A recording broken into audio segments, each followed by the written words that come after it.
Kerosin fälছে নাকি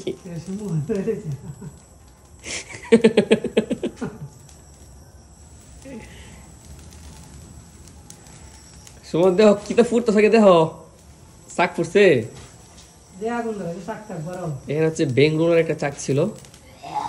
তো একেবারেই রুমের কাছে মানে এই হচ্ছে বাসা আর এই যে এখানে একটা ফুলের গাছ এখানে এখানে বেঙ্গল ছিল বেঙ্গলের চাক ছিল মোটামুটি অনেক বড় হয়েছিল এটাকে পুরা হয়েছে এই যে কেরোসিন মুখে নিয়ে